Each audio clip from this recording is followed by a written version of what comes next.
নমস্কার বন্ধুরা, cooking for মাস্তি চ্যানেলে সবাইকে স্বাগত জানাই। আজকে আমি খাদি পকোড়া রেসিপিটা করে আপনাদেরকে দেখাবো। তো বন্ধুরা, পুরো ভিডিওটা দেখুন, আপনাদের আশা করি ভালো লাগবে। রেসিপিটা বিকেলের টিফিন বলুন বা সন্ধেবেলায় বা সকালেও এটা বানিয়ে খাওয়া যায়। খুব ভালো আর খুব সুস্বাদু আর লোভনীয় হয় খেতে। দেখো বন্ধুরা, আমি আজকে বেসন দিয়ে একটা দারুণ মুখরোচক রেসিপি বানাচ্ছি। তো চলো বন্ধুরা, পুরো ভিডিওটা দেখতে থাকো। দেখো আমি কিভাবে একটা দারুণ মুখরোচক রেসিপি বানাই। তো এখানে আমি 1 কাপ মতো বেসন নিয়ে নিয়েছি। এর মধ্যে লঙ্কার গুঁড়ো,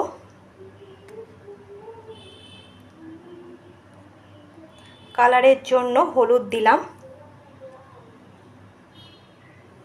ধনে গুঁড়ো আর সামান্য জিরে গুঁড়ো দিলাম। আর দেখুন বন্ধুরা, এখানে আমি একটু জোয়ান দিলাম আর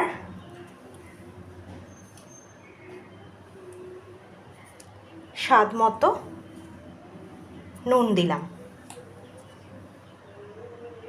কাঁচা লঙ্কাও কেটে নিয়েছি, এটাও আমি এটার মধ্যে মিক্সড করে দিচ্ছি। এখানে আমি ধনেপাতাও কুচিয়ে নিয়েছি, এগুলো আমি এখানে অ্যাড করে দিলাম।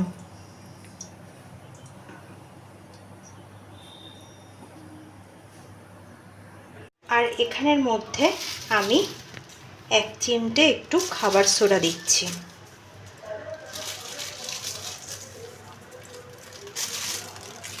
দিয়ে এবার আমি অল্প অল্প জল দিয়ে এটার একটা ব্যাটার তৈরি করে নেব। দেখো বন্ধুরা, থিকনেসটা কিন্তু এরকমই হবে, কারণ যেহেতু এটা আমি পকোড়া বানাবো। এবারে এইটার মধ্যে আমি কিছুটা ফুটন্ত গরম তেল অ্যাড করে দিচ্ছি।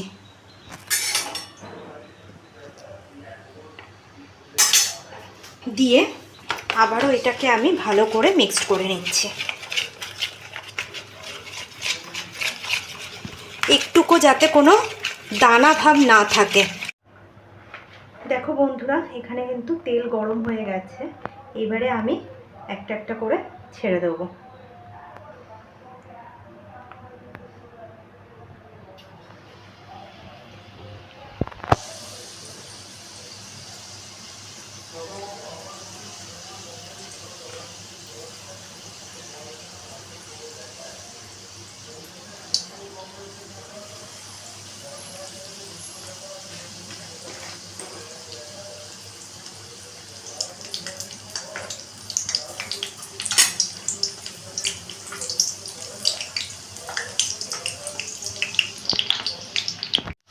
দেখো বন্ধুরা, এরকম লাল লাল করে কিন্তু আমি পকোড়াগুলোকে ভেজে নেব।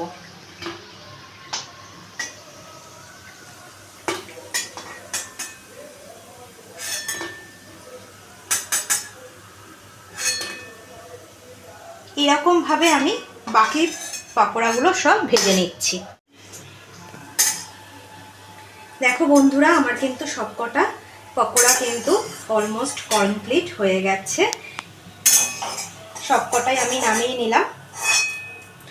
এবারে আমি পরেরটায় আসছি। পরে কিভাবে বাকিটা করতে হবে সেটা আমি দেখাচ্ছি। দেখো বন্ধুরা, আমি এবারে কারিটা বানানোর জন্য এখানে আমি 1 কাপ মতো দই নিলাম। আর এখানে 1 চামচ, 2 চামচ, 3 চামচ, 4 চামচ, 4 চামচ মতো বেসন নিলাম। আর এখানে স্বাদ মতো নুন আর কালারের জন্য আমি এখানে সামান্য হলুদ গুঁড়ো দিলাম। দিয়ে এইটাকে আমি ভালো করে মিক্সড করে নেব, যাতে এখানে বেসনটা দেওয়ার মানে হচ্ছে এখানে যাতে দইটা না ফেটে যায়, সেই জন্য আমি বেসনটা দিয়েছি। এটা আমি ভালো করে ফেটিয়ে নেওয়ার পর এখানে আমি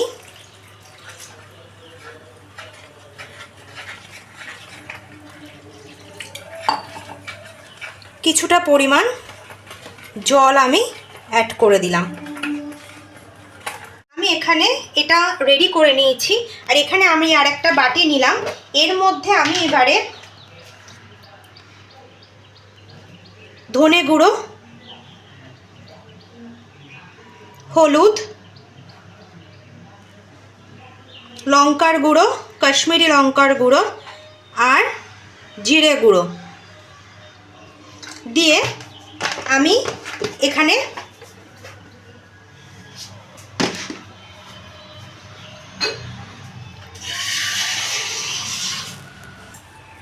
একটা পেস্ট বানিয়ে নিচ্ছি, যাতে কড়াইতে দিলে না জ্বলে যায়। এখানে একটা আমি স্মুথ পেস্ট করে নিলাম। কড়াই বসিয়ে দিয়েছি, কড়াইয়ে তেল নিয়েছি, সামান্য একটু মেথি ফোড়ন দিলাম,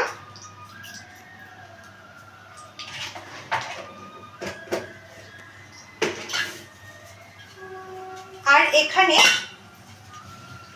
কিছুটা আমি কারি পাতা কুচি করে দিচ্ছি।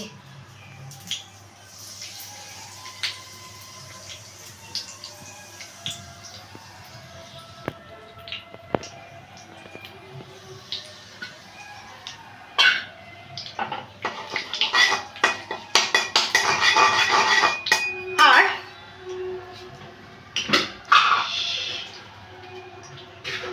দুটো শুকনো লঙ্কা দিলাম। আর গ্যাসের ফ্লেমটা কিন্তু একদম লোতে রেখে দেবেন, না হলে কিন্তু মশলাটা পুড়ে যেতে পারে। এটাকে আমি একটু ভাজা করে নিই।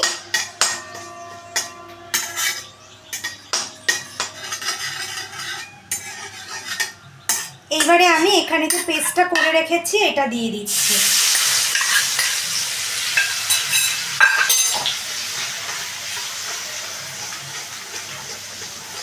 দিয়ে এটাকে আমি ভালো করে একটু কষিয়ে নিচ্ছি। কষানো হয়ে গেছে, এবার আমি এখানে যেটা রেডি করে রেখেছিলাম এইটা মিশিয়ে দিচ্ছি।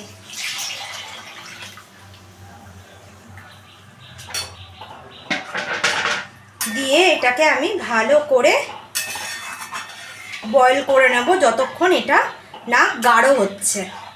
দেখো বন্ধুরা, এটা কি সুন্দর কিন্তু ফুটতে শুরু হয়ে গেছে। এইবারে আমি এটাকে আঁচটাকে সিম করে দেব, দিয়ে এটাকে আমি আরেকটু হতে দেব, যাতে এটা আরেকটু ঘন হয়ে যায়। বেশি ঘন আমি করব না, কারণ বড়াগুলো দিলে জিনিসটা আরও ঘন হয়ে যাবে। এই খাদি পকোড়া আপনাদের কেমন লাগলো রেসিপিটা, আপনারা পুরো ভিডিওটা দেখবেন, অনুরোধ রইল দেখার জন্য।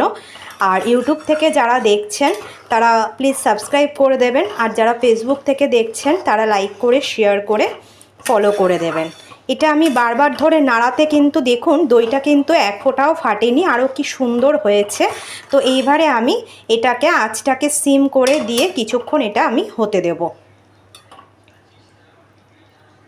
হয়ে গেছে, এবার আমি এই পকোড়াগুলোকে দিয়ে দিচ্ছি।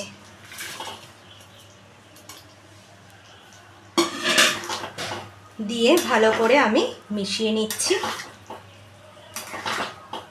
দেখুন বন্ধুরা, আমার এই খাদি পকোড়া অলমোস্ট কমপ্লিট। এবার এটাকে আমি নামিয়ে দিচ্ছি। কি সুন্দর দেখতে হয়েছে দেখুন বন্ধুরা।